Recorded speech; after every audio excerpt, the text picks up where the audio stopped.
सबको मेरा नमस्कार। आज मंत्रिपरिषद में कुल 12 प्रस्तावों को विचारार्थ रखा गया था, जिसमें मंत्रिपरिषद के द्वारा समीक्षोपरांत उस पर स्वीकृति दी गई है। सबसे पहले मैं आज हमारे बीच में श्री संजय अग्रवाल, जो सचिव हैं आपदा प्रबंधन विभाग के, ट्रांसपोर्ट और डिवीजन कमिश्नर भी हैं, तो आपदा प्रबंधन विभाग से कई महत्वपूर्ण प्रस्ताव आज मंत्रिपरिषद के द्वारा विचारोपरांत स्वीकृति दी गई है। तो मैं सबसे पहले श्री अग्रवाल से अनुरोध करूंगा कि वो आपको अपने विभाग के जो महत्वपूर्ण निर्णय लिए गए हैं उसके बारे में आपको जानकारी दें।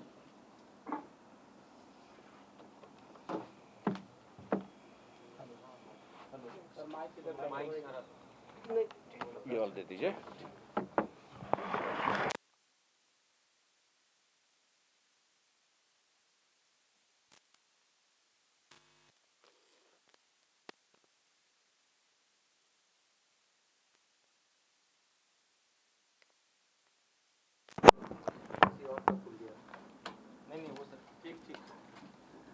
चलिए, नमस्कार।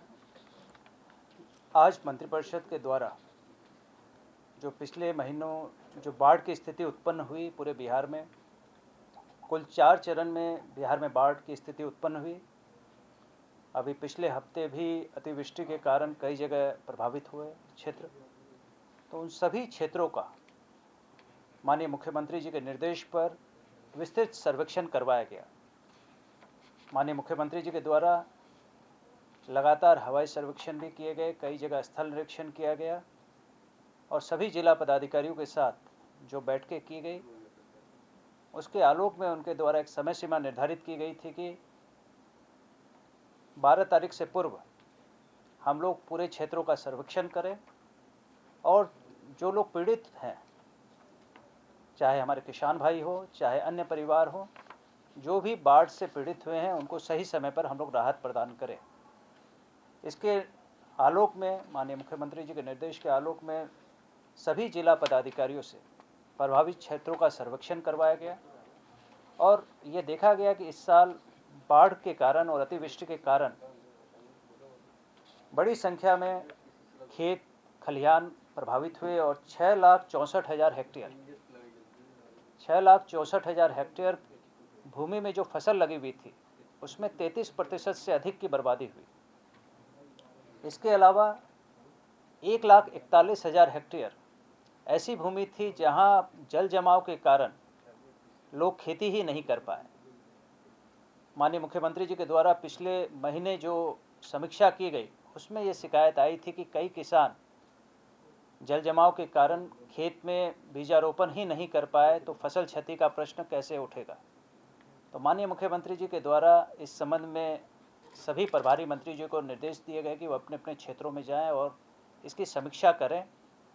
तो इस समीक्षा के बाद विस्तृत रिपोर्ट सभी जिला पदाधिकारियों से प्राप्त की गई और आज उस रिपोर्ट के आधार पर कैबिनेट ने किसान भाइयों के लिए 1,000 करोड़ रुपए इनपुट सब्सिडी के रूप में स्वीकृत किए हैं, जो कृषि विभाग के द्वारा वितरित किए जाएंगे। इसमें 902 करोड़ रुपए वैसे हैं जो फसल क्षति जिनकी हो गई है उनको कृषि इनपुट सब्सिडी दी जाएगी, तथा पहली बार 96 करोड़ रुपये उन किसानों को दिए जाएंगे जो जल जमाव के कारण खेती ही नहीं कर पाए।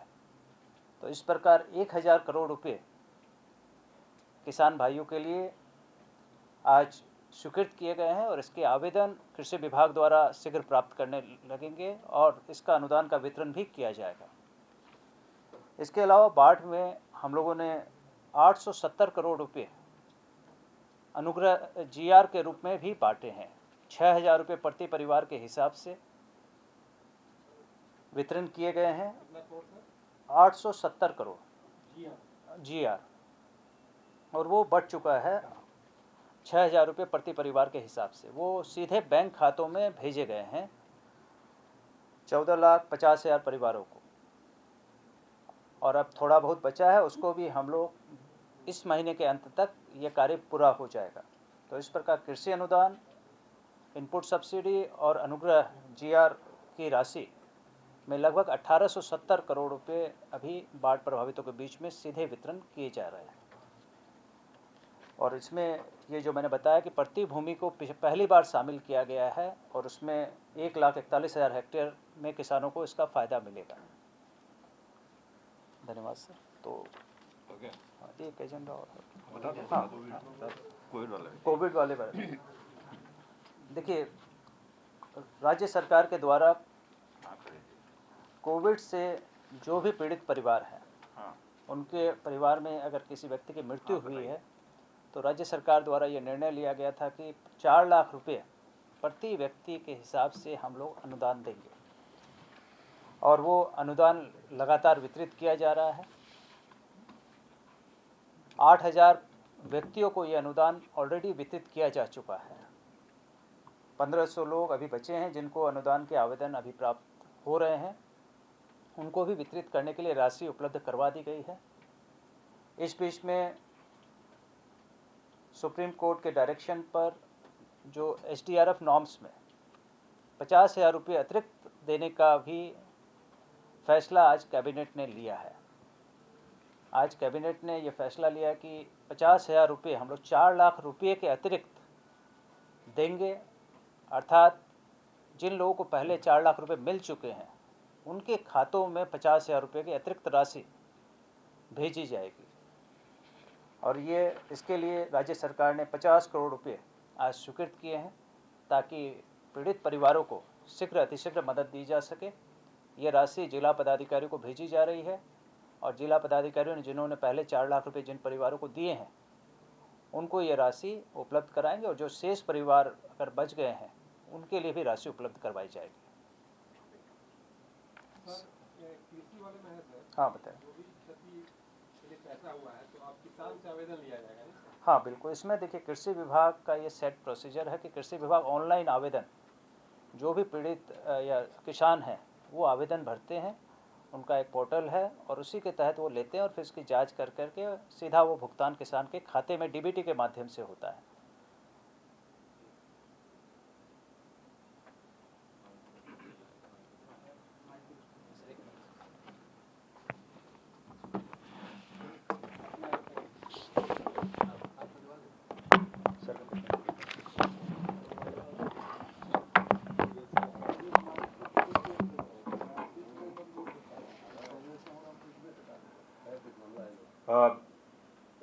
धन्यवाद श्री अग्रवाल।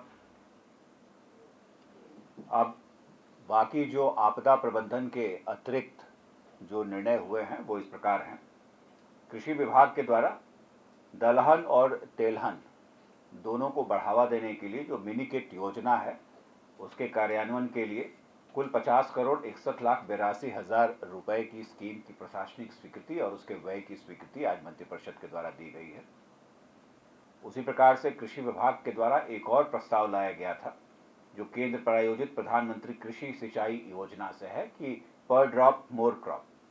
तो इसके तहत कुल 87,26,84,000 रुपए की योजना की स्वीकृति दी गई है और इसमें भारत सरकार के द्वारा ये 60-40 पर चलता है, लेकिन बिहार सरकार उसके अतिरिक्त कुछ अपनी राशि दे करके उसको टॉप अप किया है ताकि 90% अनुदान दिया जा सके।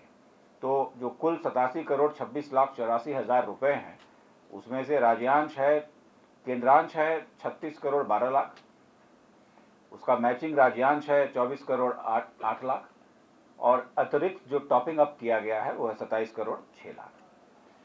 फिर कृषि विभाग के 2 नियमावलियां आई हैं जिस पर मंत्रिपरिषद के द्वारा स्वीकृति दी गई है। एक है बिहार कृषि विभागीय उद्यान कोटि 7 लिपिकीय नियुक्ति प्रोन्नति एवं अन्य सेवा शर्त और दूसरा है बिहार कृषि अधीनस्थ सेवा कोटि 7 उद्यान के चतुर्थ वर्गीय पद जो परिचारी हैं उद्यान सेवक उनकी भर्ती की नियमावली है। तो इनके पास हो जाने से अब इन पर नियुक्तियों का जो मार्ग है वो प्रशस्त हो जाएगा। नगर विकास एवं आवास विभाग के द्वारा जो शहरों में जो जलापूर्ति योजनाओं का निर्माण किया जा रहा है उनके लिए संचालन, रख रखाव, अनुरक्षण हेतु कौन सी नीति हो, इसके लिए एक बृहत अनुदेश तैयार किया गया है और उस अनुदेश पर आज मंत्रिपरिषद की स्वीकृति प्राप्त की गई है। उसी प्रकार से एक केंद्र प्रायोजित योजना है एकीकृत बागवानी विकास mission, mission for integrated development of horticulture, राष्ट्रीय बागवानी मिशन के तहत है। तो उसके तहत भी 21-22 के लिए 56,06,65,000 रुपए की स्वीकृति दी गई है, जिसमें केंद्रांश है 25 करोड़ 11 लाख और राज्यांश है 16 करोड़ 74 लाख, और फिर राज्य सरकार उसको अपने संसाधनों से टॉपअप कर रही है और वो राशि है 14 करोड़ 21 लाख। आपदा प्रबंधन विभाग के संदर्भ में आपको सचिव महोदय ने विस्तृत बताया है, विस्तृत जानकारी दी है। ऊर्जा विभाग के 2 प्रस्ताव थे। पहला है कि राज्य में सभी जगह पर प्रीपेड मीटर्स लगाए जाएंगे और इस प्रीपेड मीटर्स लगाने के लिए जो केंद्रीय उपक्रम है power finance corporation, rural electrification corporation limited REC, energy efficiency services limited WESL, तो इनके साथ 2 हमारी अपनी कंपनियां भी हैं, नॉर्थ एवं south power distribution company limited. तो ये कुल जो 6 कंपनियां हैं, इनके द्वारा प्रीपेड मीटर्स लगाए जाने का कार्य किया जाएगा और इसमें 2 मॉडल है। एक है कि ऑपेक्स मॉडल है जो अभी वर्तमान में हो रहा है और इसमें एक प्रीपेड मीटर पर लगभग 7,700 रुपये का खर्च आता है। तो चूंकि प्रगति स्लो हो रही थी, इसलिए इसको अब हाइब्रिड मॉडल में लगाया जा रहा है कि जिसमें कैपेक्स भी हो और ओपेक्स भी हो। और इसमें एक है तरीका कि उसको 96 किस्तों में उसको उस राशि को ली जाती है, तो इससे भार कम पड़ता है। और इस योजना पर पूरा जो खर्च है वो लगभग 11,000 करोड़ रुपए आएगा और अभी तत्काल उसका जो 30% राशि है वो राज्य सरकार नबार्ड के माध्यम से लोन पर लेगी, RIDF की लोन पर लेगी 810 करोड़ रुपए। और ये भी सरकार का निर्णय है कि आगे के 3 से 4 वर्षों में इस योजना को पूर्ण करते हुए सभी जगह प्रीपेड मीटर्स की उपलब्धता करा दी जाएगी ताकि बिजली का जो ऊर्जा का जो पेमेंट है वो प्रशस्त हो सके और उसमें बेहतरी हो सके। दूसरी बात जो ऊर्जा विभाग के द्वारा प्रस्ताव लाया गया था वो था कि अमनौर छपरा में जो ग्रिड सबस्टेशन है उसमें एक थर्ड 160 MVA का ट्रांसफार्मर लगाया जाएगा ताकि जो डिस्ट्रीब्यूशन सिस्टम है उसको बेहतर किया जा सके। और पटना में जो बिजली पहुंचाने की व्यवस्था है तो पटना के आसपास जितने भी ग्रिड स्टेशंस हैं उनको भी बेहतर किया जा रहा है और उसी क्रम में नौबतपुर और जकनपुर जो 2 ग्रिड सब स्टेशन हैं वहाँ पर 400 kV के बस रिएक्टर्स लगाए जा रहे हैं ताकि ये जो वोल्टेज का जो फ्लक्चुएशन होता है वो किसी भी प्रकार का ना हो सके। ये 400 kVA की वहाँ पर सप्लाई होती है और इसके लिए कुल 111.14 करोड़ रुपए की राशि की स्वीकृति पर मंत्रिपरिषद के द्वारा स्वीकृति दी गई है। इसमें 80% लोन है और 20% इक्विटी है और इक्विटी के क्रम में 10% Bihar state power holding company limited का होगा, तो उसके लिए 11.114 करोड़ रुपए की स्वीकृति मंत्रिपरिषद के द्वारा दी गई है।